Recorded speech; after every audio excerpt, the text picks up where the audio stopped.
el imperio Chávez se desplomó de la peor manera posible. Julio César Chávez Jr. está tras las rejas en Estados Unidos. Pero la pesadilla no se detiene ahí. Ahora la leyenda del boxeo mexicano, su propio padre, también se convirtió en objetivo de las autoridades. La situación es mucho más grave de lo que parece. Investigadores estadounidenses y mexicanos sospechan que el Junior tiene vínculos con el crimen organizado. Y lo peor, acusan al padre de haber presentado al hijo con las personas equivocadas en Culiacán, en el corazón del territorio del cártel de Sinaloa. Julio César Chávez nunca ocultó sus problemas con las drogas y las amistades peligrosas que hizo a lo largo de su vida. Eso incluso se convirtió en serie de TV.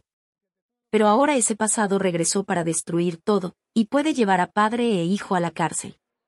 Antes de continuar, suscríbete al canal, activa la campanita de notificaciones y deja tu like. Esto nos ayuda mucho a traer más contenido como este para ustedes. Quédate hasta el final porque vas a descubrir toda la verdad detrás de la caída de una de las familias más famosas del boxeo mundial. La historia es mucho más impactante de lo que imaginas. En las áridas tierras de Culiacán, Sinaloa, nació una leyenda que marcaría para siempre la historia del boxeo mexicano. Julio César Chávez González, conocido mundialmente como Chávez Señor, llegó al mundo el 12 de julio de 1962 en una familia humilde que jamás imaginó el destino que les esperaba. Culiacán no era solo conocido por sus paisajes desérticos o su rica cultura sinaloense. Esta ciudad había forjado su reputación por otros motivos menos gloriosos. Los habitantes de la región conocían bien las historias que circulaban en las cantinas y mercados locales. Desde décadas atrás, Sinaloa había sido territorio de hombres duros, de negocios que no se discutían abiertamente y de familias que manejaban sus asuntos con códigos muy particulares. El pequeño Julio creció en este ambiente complejo, donde la línea entre el bien y el mal a menudo se difuminaba entre las tradiciones locales. Su padre trabajaba en el ferrocarril, una ocupación honesta que les daba lo justo para sobrevivir. Sin embargo, el joven Chávez pronto descubriría que los puños serían su boleto hacia una vida diferente. Los primeros entrenamientos en gimnasios improvisados de Culiacán le enseñaron más que técnicas de boxeo. Allí conoció personajes que formarían parte de su historia personal, algunos de los cuales tenían conexiones con los grupos que controlaban ciertos aspectos de la vida sinaloense. Estos encuentros tempranos sembrarían semillas que décadas después traerían consecuencias impredecibles. Chávez Señor se convirtió en campeón mundial en 3 divisiones diferentes, acumulando un récord impresionante de 107 victorias, 6 derrotas y 2 empates. Su nombre resonaba en cada rincón de México y más allá de sus fronteras. Pero detrás de la gloria y los reflectores, una batalla personal se libraba silenciosamente. Las adicciones comenzaron a formar parte de su vida durante los años de mayor éxito. Alcohol, drogas y otros vicios se convirtieron en compañeros constantes que amenazaban con destruir todo lo construido. Durante años, Chávez mantuvo estas luchas en secreto, presentando al público la imagen del campeón invencible. Fue hasta mucho después cuando decidió hablar abiertamente sobre sus demonios internos. En conferencias de prensa emotivas, el excampeón reconoció públicamente sus problemas con las adicciones. Estas confesiones conmovieron a México entero, mostrando la vulnerabilidad humana detrás del mito deportivo. La bioserie televisiva que se produjo años más tarde reveló aspectos aún más profundos de la vida familiar Chávez. Las cámaras mostraron situaciones que habían permanecido ocultas durante décadas, exponiendo dinámicas familiares complejas y momentos de profunda crisis personal que habían marcado no solo a Julio César Señor, sino también a sus hijos. Estas revelaciones públicas crearon un precedente importante en la familia. Por primera vez, los Chávez hablaban abiertamente sobre sus problemas, rompiendo barreras de silencio que habían existido durante generaciones. Sin embargo, esta transparencia también los volvía más vulnerables ante un mundo que observaba cada uno de sus movimientos. El legado que Julio César Chávez Señor había construido con sus puños ahora enfrentaba nuevos desafíos que involucrarían a la siguiente generación de la familia Chávez de maneras que nadie podría haber anticipado. La noticia llegó como un golpe devastador que resonó desde Culiacán hasta Los Ángeles. Julio César Chávez Jr., de 39 años, había sido detenido por las autoridades estadounidenses en circunstancias que nadie en la familia había previsto. El hijo del legendario campeón mexicano ahora enfrentaba una realidad completamente diferente a los reflectores del boxeo profesional. La ironía del destino no podía ser más cruel. Apenas unas semanas después de su humillante derrota ante Jake Paul en Anaheim, California, Chávez Jr. se encontraba tras las rejas. Esa pelea había sido otro capítulo vergonzoso en una carrera que prometía tanto y había entregado tan poco. Los fanáticos del boxeo mexicano habían visto cómo el hijo del gran campeón caía ante un youtuber convertido en boxeador, una imagen que muchos consideraron el símbolo perfecto de su declive profesional. Pero la detención reveló problemas mucho más profundos que sus fracasos deportivos. Las investigaciones policiales destaparon una red de conexiones que había estado creciendo silenciosamente durante años. Chávez Jr. no había seguido el camino de disciplina y sacrificio que había hecho grande a su padre. En su lugar, había elegido un sendero lleno de excesos y decisiones cuestionables. Los problemas con las drogas y el alcohol no eran secretos para quienes conocían de cerca al boxeador. Durante años, estos vicios habían afectado su rendimiento en el ring y su comportamiento fuera de él. Las noches de fiesta se habían vuelto más frecuentes que los entrenamientos serios. Los compromisos profesionales se cancelaban por resacas que duraban días enteros. Pero lo más preocupante era el círculo social que había formado a su alrededor. Las autoridades habían identificado varios nombres en su lista de contactos que levantaban serias sospechas. Estas amistades peligrosas no eran casuales, representaban conexiones con grupos que operaban en los márgenes de la legalidad. Algunos con vínculos directos a organizaciones criminales que controlaban territorios tanto en México como en Estados Unidos. Los investigadores descubrieron que Chávez Jr. había participado en reuniones y eventos donde se discutían negocios que iban mucho más allá del mundo del deporte. Su nombre aparecía en conversaciones telefónicas interceptadas, en fotografías comprometedoras y en registros financieros que no correspondían con sus ingresos oficiales como boxeador. La comparación con su padre se volvía más dolorosa cada día. Julio César Chávez Sr., a pesar de sus propios demonios personales, nunca había comprometido su integridad profesional de esta manera. El campeón había luchado contra las adicciones, pero siempre había mantenido una línea clara entre sus problemas personales y actividades verdaderamente peligrosas. Los medios de comunicación mexicanos no tardaron en señalar lo evidente. Chávez Jr. nunca había dado el ancho como heredero del legado familiar. Mientras su padre había conquistado el respeto mundial con 107 victorias, el hijo había desperdiciado su talento natural en una serie interminable de decisiones equivocadas. La celda donde ahora se encontraba Chávez Jr. era muy diferente al gimnasio donde había crecido. No había admiradores gritando su nombre, no había cámaras capturando sus movimientos, no había posibilidad de redención inmediata. Solo el silencio frío de la justicia estadounidense y la realidad de que sus elecciones finalmente habían alcanzado un punto sin retorno.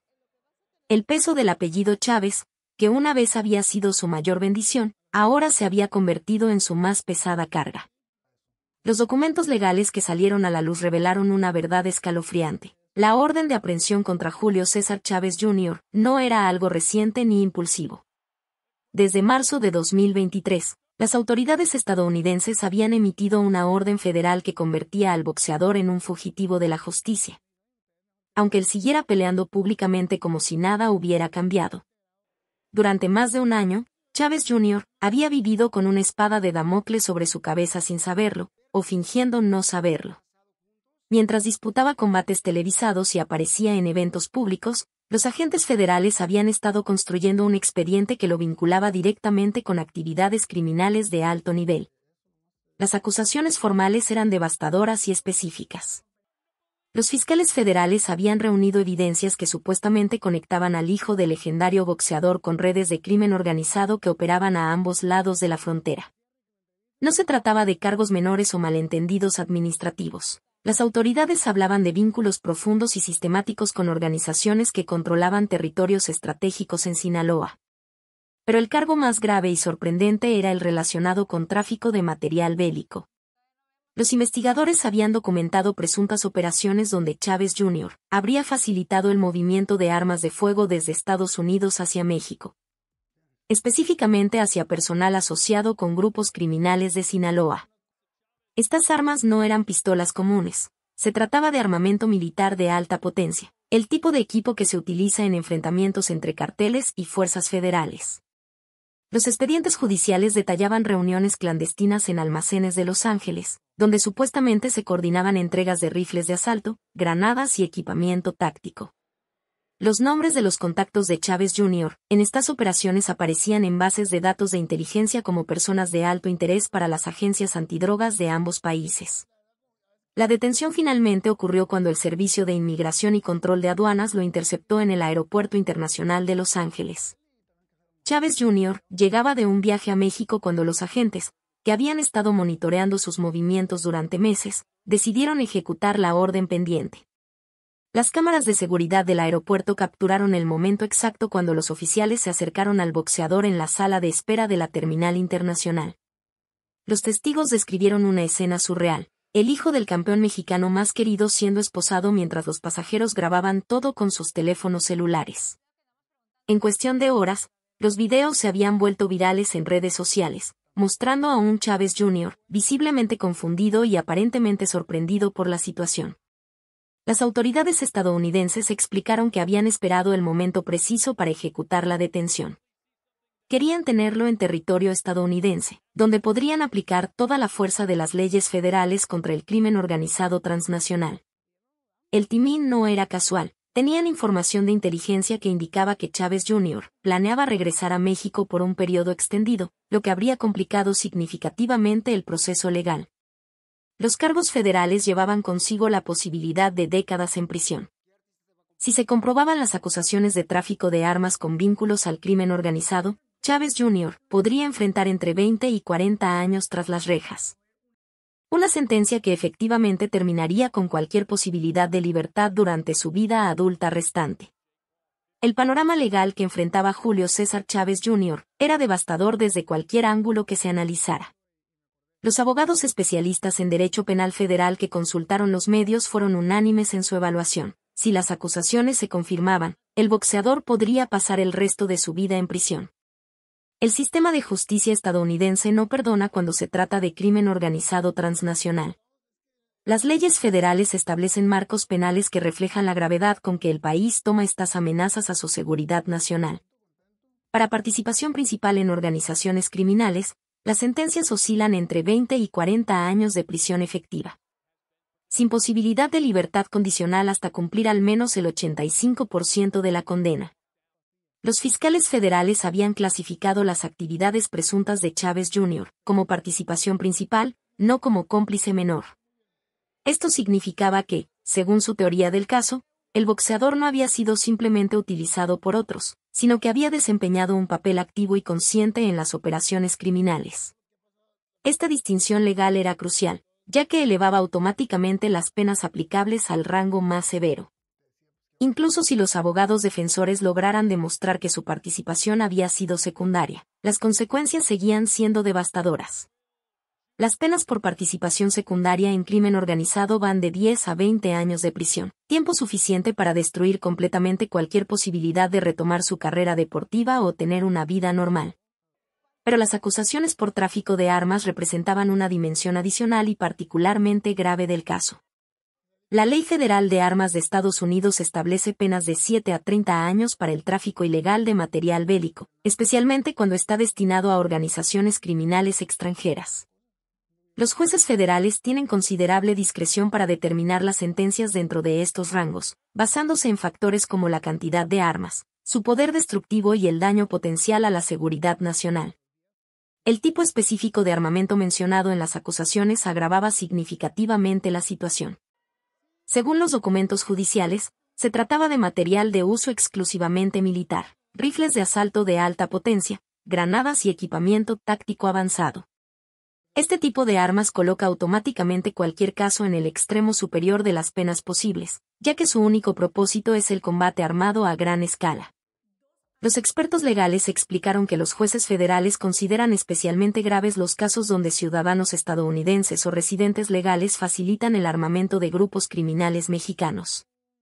Esta actividad alimenta directamente la violencia que ha cobrado decenas de miles de vidas en México y representa una amenaza directa a la estabilidad de la región fronteriza. La estrategia de los fiscales parecía clara: Buscar sentencias acumulativas que sumaran las penas de ambos tipos de delitos. Si lograban condenas separadas por crimen organizado y tráfico de armas, Chávez Jr. podría enfrentar entre 27 y 70 años de prisión total.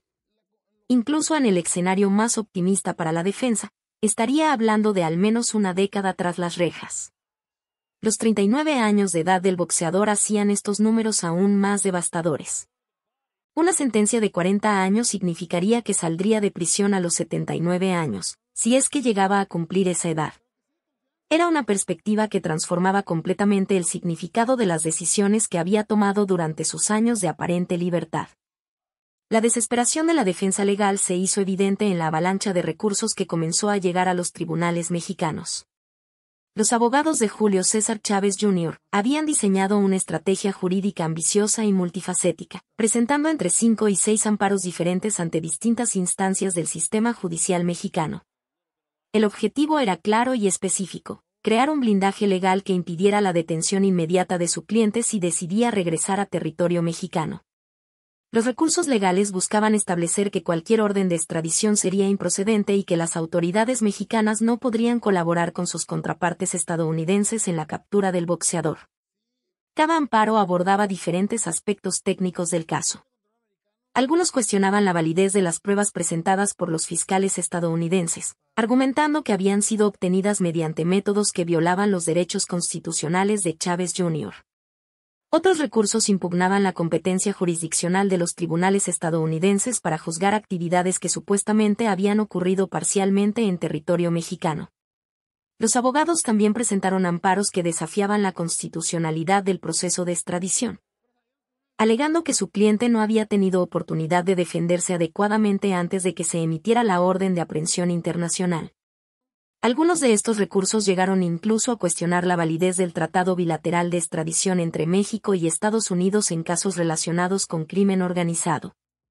La estrategia legal incluía argumentos sobre presuntas violaciones al debido proceso, alegando que las autoridades estadounidenses habían actuado de manera precipitada y sin seguir los protocolos diplomáticos apropiados. Los defensores sostuvieron que la detención en el aeropuerto de Los Ángeles había sido irregular y que, por tanto, todo el proceso judicial posterior carecía de validez legal. Sin embargo, la respuesta de la Fiscalía General de la República fue contundente y unánime. Uno tras otro, los amparos fueron rechazados de manera categórica. Los fiscales mexicanos determinaron que las evidencias presentadas por sus colegas estadounidenses cumplían con todos los requisitos legales necesarios para proceder con la colaboración judicial internacional. La FGR explicó en sus resoluciones que el caso contra Chávez Jr. involucraba delitos graves contra la seguridad nacional de ambos países y que existían elementos suficientes para considerar que representaba un riesgo para la estabilidad regional. Los jueces que revisaron los amparos coincidieron en que no existían vicios procesales que invalidaran las acusaciones estadounidenses. El golpe más devastador para la estrategia de defensa llegó cuando la propia familia comenzó a tomar distancia del caso. En una declaración que sorprendió tanto a la prensa como a los abogados, Julio César Chávez Sr. declaró públicamente que desconocía completamente los amparos que se habían presentado en nombre de su hijo. Esta declaración del legendario boxeador no era solo una cuestión de ignorancia sobre procedimientos legales. Era una clara señal de que la familia Chávez estaba estableciendo una línea divisoria entre el legado del campeón y las acciones de su hijo. El padre, quien había enfrentado sus propios demonios pero nunca había cruzado ciertas líneas, ahora se distanciaba públicamente de las decisiones legales de Chávez Jr. La declaración de Chávez Sr. resonó como un eco doloroso en los círculos boxísticos mexicanos. El hombre que había defendido a su hijo durante años de fracasos deportivos y escándalos personales ahora parecía haber llegado al límite de su paciencia y apoyo incondicional. Las investigaciones federales pronto revelaron una dimensión aún más compleja del caso: el papel que había desempeñado Julio César Chávez Sr. en las conexiones peligrosas de su hijo. Los fiscales habían comenzado a examinar no solo las actividades del boxeador detenido, sino también la influencia que el legendario campeón había ejercido en la formación de esa red criminal. Los testimonios recogidos durante meses de investigación encubierta apuntaban hacia una verdad incómoda. Según múltiples fuentes cercanas a la familia, había sido precisamente gracias a Julio Grande como se conocía al campeón en los círculos íntimos de Sinaloa que su hijo había establecido contacto con los grupos criminales más poderosos de la región. Un informante clave, cuya identidad permanecía protegida por el programa de testigos federales, había declarado ante los investigadores: gracias a Julio Grande, él conoció a los chavos. Esta frase, registrada en las transcripciones oficiales, se refería directamente a los contactos que el padre había facilitado entre su hijo y miembros de organizaciones criminales que controlaban territorios estratégicos en Sinaloa. Las grabaciones de conversaciones interceptadas durante la investigación mostraban a Chávez Sr. haciendo declaraciones que ahora sonaban profundamente comprometedoras. En múltiples ocasiones, el excampeón había dicho públicamente: conocemos a todo mundo, somos de Al. Estas palabras, que en su momento parecían simples expresiones de orgullo regional, cobraban una dimensión completamente diferente bajo la lupa de la justicia federal. Los investigadores habían documentado reuniones familiares donde Chávez Sr. había presentado a su hijo ante personas que posteriormente aparecerían en expedientes de inteligencia criminal. Estas presentaciones no eran casuales. Representaban una especie de aval paternal que abría puertas que de otro modo habrían permanecido cerradas para Chávez Jr. El análisis de comunicaciones telefónicas reveló que el padre había participado activamente en conversaciones donde se discutían negocios que claramente excedían el ámbito deportivo o de entretenimiento. Su voz aparecía en grabaciones hablando sobre personas y situaciones que solo alguien profundamente conectado con ciertos círculos podría conocer con tanto detalle. La situación se complicó aún más cuando salieron a la luz declaraciones anteriores de Chávez Sr. donde reconocía abiertamente sus conexiones regionales. En entrevistas pasadas había dicho: somos de allá, conocemos el ambiente, sabemos cómo se mueven las cosas en Sinaloa. Estas afirmaciones, que antes sonaban como nostalgia de un campeón orgulloso de sus raíces, ahora eran interpretadas como confesiones indirectas de complicidad. Sin embargo, cuando las acusaciones comenzaron a apuntar directamente hacia él, Chávez Sr. adoptó una posición completamente defensiva. En conferencias de prensa emotivas y a veces contradictorias, el excampeón declaró categóricamente: mi hijo no es un delincuente. Estas palabras se repetían una y otra vez, como un mantra desesperado ante una realidad que parecía desmoronarse. Los analistas legales señalaron que las declaraciones públicas del padre creaban un panorama jurídicamente complejo. Por un lado, negaba rotundamente cualquier actividad criminal de su hijo, pero por otro lado, sus propias admisiones sobre conocer a todo mundo en Sinaloa sugerían un nivel de involucramiento que iba más allá de simples conexiones sociales inocentes. La tragedia familiar se profundizaba con cada nueva revelación, mostrando cómo las decisiones del padre habían contribuido directamente a la situación desesperada en la que ahora se encontraba su hijo, convirtiendo el orgullo regional en una trampa mortal. El escándalo alcanzó una nueva dimensión cuando la revista MX publicó una investigación explosiva que sacudió los cimientos de lo que se creía saber sobre las actividades financieras de la familia Chávez. Los documentos revelados no dejaban espacio para dudas. Existía una compleja red empresarial que había operado durante años en las sombras del poder judicial sinaloense. En el centro de esta revelación se encontraba la empresa desarrolladora, constructora e inmobiliaria J, una compañía que había mantenido contratos millonarios con el Tribunal Superior de Justicia de Sinaloa. Los documentos oficiales mostraban que Julio César Chávez Jr. figuraba como representante legal de esta empresa, una posición que le otorgaba poder de decisión sobre operaciones financieras de enormes proporciones. Los contratos revelados detallaban proyectos de construcción y desarrollo inmobiliario que superaban los 50 millones de pesos mexicanos. Estas cifras eran particularmente llamativas considerando que los ingresos oficiales de Chávez Jr. como boxeador profesional no justificaban su capacidad para manejar operaciones de esta magnitud. Los expertos financieros que analizaron los documentos señalaron inconsistencias evidentes entre sus ganancias deportivas declaradas y el volumen de recursos que aparentemente controlaba. Los recibos publicados por la revista mostraban transferencias regulares entre la empresa y diversas dependencias del sistema judicial sinaloense. Estas transacciones no eran pagos únicos o esporádicos, representaban un flujo constante de dinero que había estado operando durante varios años sin despertar sospechas públicas hasta el momento de las revelaciones. Particularmente inquietante era el descubrimiento de que las negociaciones de estos contratos habían involucrado tanto a padre como a hijo en roles claramente definidos. Los documentos mostraban reuniones donde Chávez Sr. había participado activamente en las discusiones comerciales, utilizando su influencia y prestigio para facilitar acuerdos que beneficiaban directamente a la empresa de su hijo. Las investigaciones periodísticas revelaron que estos contratos habían sido adjudicados sin procesos de licitación pública transparentes. La empresa de Chávez Jr. había obtenido contratos gubernamentales millonarios mediante procedimientos que evitaban la competencia abierta. Una práctica que levantaba serias sospechas sobre tráfico de influencias y posible corrupción institucional.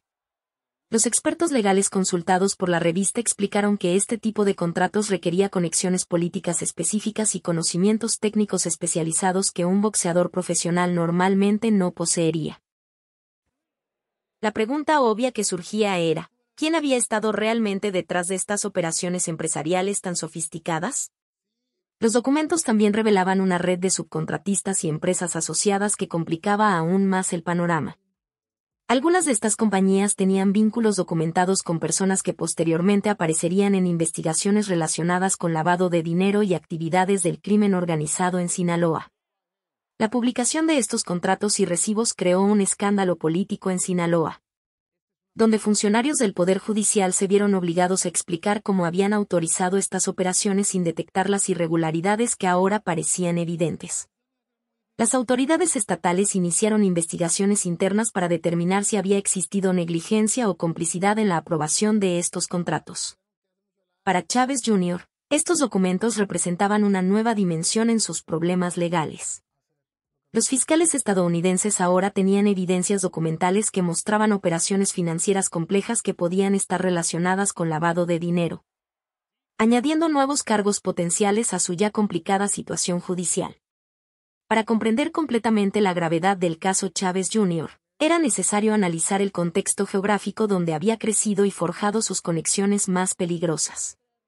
Sinaloa no era un estado cualquiera en el mapa mexicano. Durante décadas había funcionado como la cuna y centro neurálgico de las organizaciones criminales más poderosas del continente americano. Este territorio del noroeste mexicano había dado origen a generaciones de capos que habían exportado sus métodos y estructuras organizacionales a todo el mundo. Desde los años 80, los nombres que surgían de Sinaloa se convertían automáticamente en referencias obligadas para las agencias de inteligencia internacionales. Era una región donde las fronteras entre la legalidad y el crimen se habían difuminado durante tanto tiempo que muchos habitantes ya no distinguían claramente entre ambos mundos. El gobernador actual de Sinaloa, Enrique Rocha Moya, había heredado un estado donde el control territorial se disputaba constantemente entre autoridades oficiales y grupos criminales bien organizados. Rocha Moya había intentado implementar estrategias de pacificación, pero la realidad cotidiana demostraba que ciertos territorios simplemente escapaban al control gubernamental efectivo. Las estadísticas oficiales revelaban una verdad incómoda. En Sinaloa operaban al menos 4 organizaciones criminales mayores que mantenían estructuras paramilitares, sistemas de comunicación sofisticados y redes de corrupción que penetraban todos los niveles del gobierno local y estatal. Estas organizaciones no eran pandillas callejeras, eran empresas criminales multimillonarias con capacidad operativa internacional. Pero Sinaloa no estaba solo en esta realidad. Estados como Jalisco habían desarrollado sus propias organizaciones criminales igualmente poderosas, con el Cartel Jalisco Nueva Generación estableciendo un control territorial que rivalizaba con cualquier autoridad oficial. En Tamaulipas, la frontera con Estados Unidos había creado condiciones perfectas para el desarrollo de grupos especializados en tráfico transfronterizo de personas, drogas y armas. Guerrero representaba otra faceta del problema, donde múltiples organizaciones criminales pequeñas y medianas mantenían guerras constantes por el control de territorios productores de heroína y fentanilo. Michoacán había dado origen a grupos como los Caballeros Templarios y el Cártel de la Familia.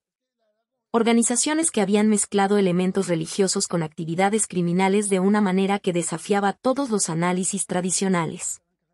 Esta geografía del crimen creaba un contexto nacional donde, como describían los analistas internacionales, México era un país donde a veces no pasaba nada y podía pasar todo.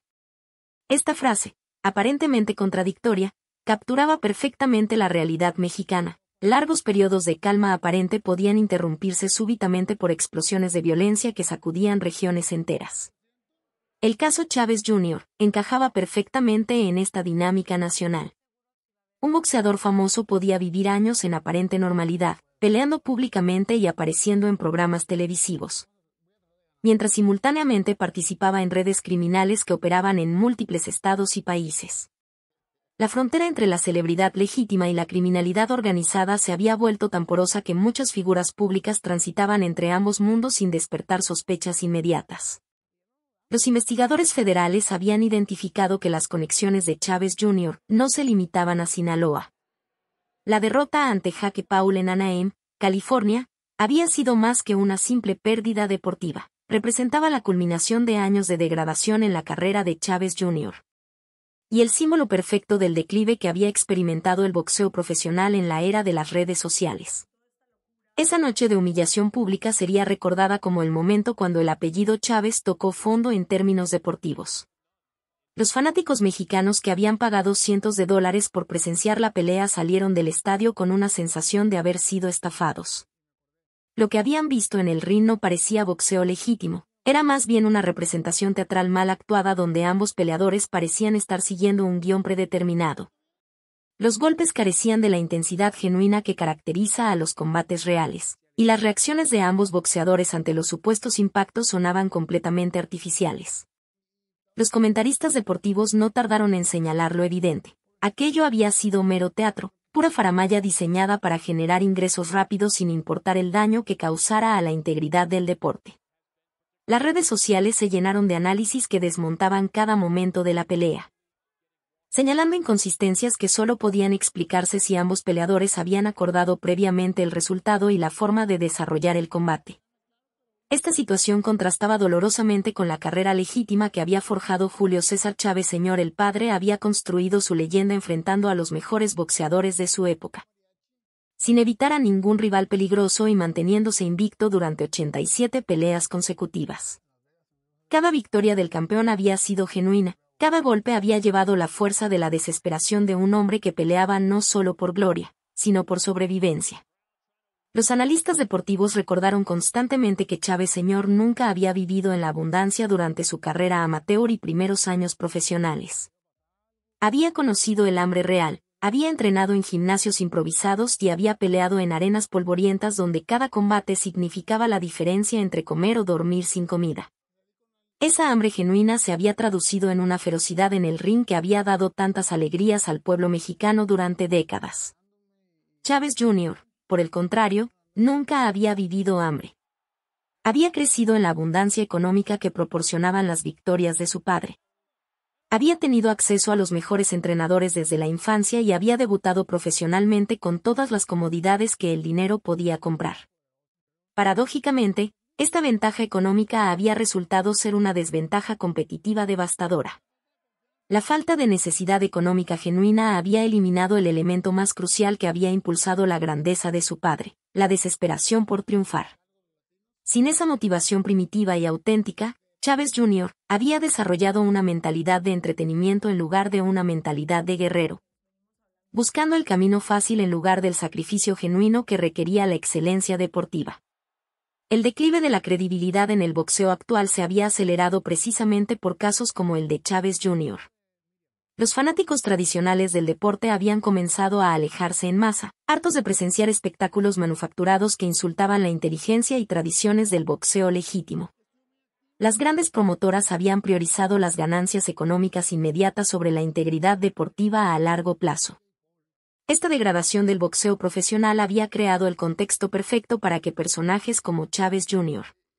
pudieran mantener carreras aparentemente exitosas mientras participaban en actividades completamente ajenas al deporte que supuestamente representaban. El caso Chávez Jr. representaba mucho más que la caída personal de un boxeador problemático. Simbolizaba el colapso de uno de los últimos vestigios de grandeza auténtica en el deporte mexicano. Julio César Chávez Sr. había sido, durante décadas, uno de los últimos ídolos genuinos del país, una figura que había trascendido el boxeo para convertirse en símbolo de orgullo nacional y superación personal. La tragedia se profundizaba al considerar el estado actual del boxeo mexicano. Figuras como Canelo Álvarez, a pesar de su éxito comercial indudable, eran percibidas por muchos fanáticos tradicionales como productos inflados mercadológicamente, creados más por maquinarias promocionales sofisticadas que por el hambre genuina y el sacrificio auténtico que había caracterizado a los grandes campeones del pasado. Canelo había construido una carrera impresionante en términos de títulos y ganancias económicas. pero su imagen pública carecía de esa conexión visceral con el sufrimiento del pueblo que había hecho de Chávez Sr. una figura casi mítica. Los fanáticos mexicanos veían en Canelo a un empresario exitoso del boxeo más que a un guerrero genuino que representara sus luchas cotidianas. En este contexto, la figura de Chávez Sr. había permanecido como un faro de autenticidad en un mundo deportivo cada vez más comercializado y artificial. Su honestidad brutal sobre sus propias adicciones y fracasos personales lo había humanizado sin disminuir su estatus heroico. Los mexicanos lo respetaban no solo por sus victorias, sino por su capacidad de reconocer sus derrotas fuera del ring. Sin embargo, el escándalo de su hijo amenazaba con contaminar para siempre ese legado cuidadosamente preservado. El problema fundamental era que Chávez Sr. había aparecido en algún papel, negocio o vínculo relacionado con las actividades sospechosas de su hijo. Ya no podía mantener la distancia necesaria para proteger su reputación. Las evidencias lo conectaban directamente con decisiones que habían facilitado el camino criminal de Chávez Jr. Esta situación reflejaba perfectamente la naturaleza contradictoria de México como nación, un país donde no pasa nada durante largos periodos y puede pasar todo de manera súbita y explosiva. Durante décadas, los vínculos familiares con ciertos círculos sinaloenses habían permanecido como secretos a voces, rumores que se susurraban pero nunca se confirmaban oficialmente. Ahora, la investigación federal estadounidense había roto ese equilibrio delicado, exponiendo conexiones que habían existido en las sombras durante generaciones. Lo que antes eran sospechas vagas se habían convertido en evidencias documentales que no permitían interpretaciones ambiguas. La expectativa por el desarrollo del proceso de extradición mantenía al país entero en vilo. Los mexicanos observaban con fascinación morbosa cómo se desarrollaría el caso cuando finalmente llegara a tribunales mexicanos. Las implicaciones políticas eran enormes, considerando que el caso involucraba no solo a una familia de celebridades, sino también estructuras gubernamentales que habían facilitado algunas de las operaciones sospechosas. El impacto en la reputación de los ídolos nacionales se extendía más allá de la familia Chávez. Otros deportistas, artistas y figuras públicas mexicanas comenzaron a ser examinados con mayor escrutinio, ya que el público había perdido parte de su inocencia respecto a las conexiones ocultas de sus héroes. El caso había demostrado que en México, incluso los ídolos más respetados podían tener secretos que los vincularan con mundos que sus admiradores preferían ignorar. Recordando a todos que la línea entre la gloria y la infamia a menudo era más delgada de lo que cualquiera quería admitir. Y ahí tienen, esa fue la verdad completa detrás de la caída de los Chávez. Una historia que muestra cómo las decisiones del pasado pueden destruir incluso a los más grandes ídolos del deporte. ¿Qué opinan de esta situación? Es impresionante cómo una leyenda del boxeo puede ver a su familia desmoronarse de esta manera. Las consecuencias de las amistades peligrosas del padre ahora también afectan al hijo. Si quedaron impactados con esta historia, dejen su like en el video, eso nos demuestra que quieren más contenido investigativo como este. Y no olviden suscribirse al canal y activar la campanita de notificaciones para no perderse ninguna novedad sobre casos como este. Ahora cuéntenme en los comentarios, ¿qué les pareció este video? ¿Ya imaginaban que la situación de los Chávez era tan grave? Escriban ahí abajo su opinión sobre toda esta polémica. ¿Hay algún otro caso del mundo del deporte que les gustaría que investiguemos? Dejen su sugerencia en los comentarios también. Gracias, gente, nos vemos en el próximo video con más revelaciones que los van a sorprender.